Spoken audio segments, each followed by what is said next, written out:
Hi. In today's rather litigious, rather careful climate, solution-focused brief therapy should probably come with a health warning. We should make clear to people that they should think carefully before undertaking a solution-focused course, because there are lots of things about this approach that are just difficult, inconvenient, problematic. And here are 5 things. The first is that if you decide that you want to be a solution-focused practitioner, the first thing that you have to give up is the satisfaction of knowing very much. You have to agree not to think that you should know what the client should want. In many approaches, the professional has a good idea of what the client ought to want. But in solution focus, which is a non-normative approach, we really don't. Every time we have to ask the client, what are your best hopes from our work together? How will you know that this has been useful? And whatever the client says, we have to take seriously. So we don't know what people should want from us. And neither, of course, in solution focus, do we know what people should do to move their lives in the direction of that preferred future, of the future that they want. All our good ideas, all our strategies have to be left at the door of the consulting room.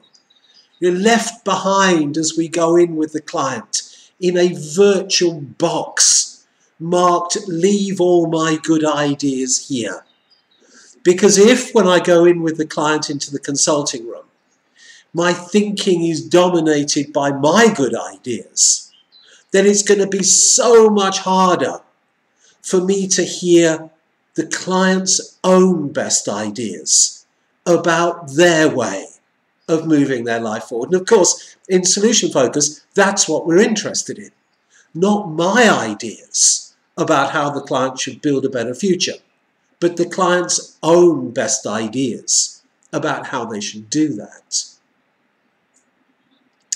Look, in addition to that, I think that we have to give up, if we're going to be solution focused, any sense of, it's a funny way to put it, but being clever. We're incredibly unlikely to be admired by our colleagues in clinical discussions if we take solution focus seriously. When all our other colleagues discussing a difficult situation are hypothesizing and having creative and interesting ideas about why the problem might have happened, all that we can contribute to that discussion are little questions like, so what does the client want? What are their best hopes? What about the times maybe the problem doesn't happen so much or happens with less intensity? What's different at those times? And in your work with the client, what are you doing that's working? And I have to say, having sat in clinical meetings in the past where I've asked those sorts of questions, few people regard those contributions as stellar contributions to a hypothesizing conversation. No, if we're going to take on solution focus, we have to live with the risk of being regarded by our colleagues as somewhat too simple-minded perhaps, to be clever.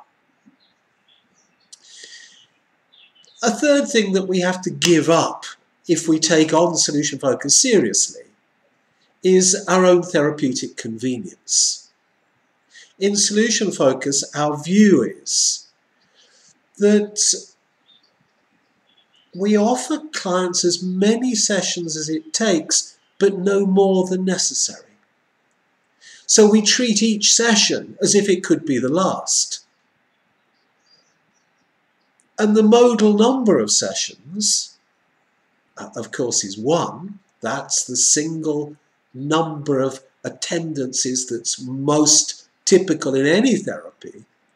But typical numbers of attendances in solution focus, even when we offer people open-ended contact, which we do, tends to be 2 or 3 or 4. So people don't come very often, which means that, of course, we, the professionals, need an awful lot of referrals to keep our therapeutic lives alive.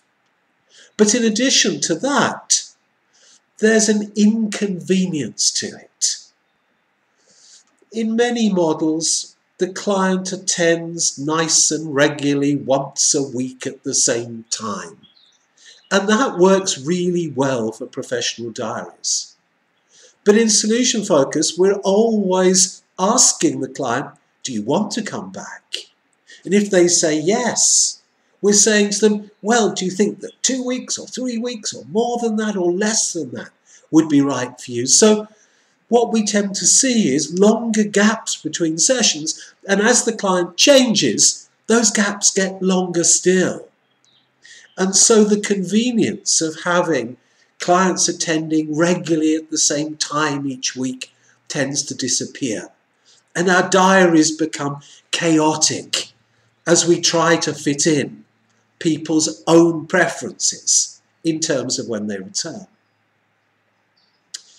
But beyond that, look, if the work goes well, in solution focus, we tend not even to be able to take the credit for that. A piece of work goes well, and what we tend to say is, fantastic client. Look at all the strengths and skills and resources and competencies that they brought to the work. Of course the work went well. Whereas if the work with the client does not go so well, we don't even have the comfort and convenience of quietly and subtly being able to blame the client for no change. Typically, if clients don't change, we tend to hear people beginning to talk about the characteristics of the client. The client wasn't motivated. The client was resistant. The client was in their comfort zone. They didn't want to change.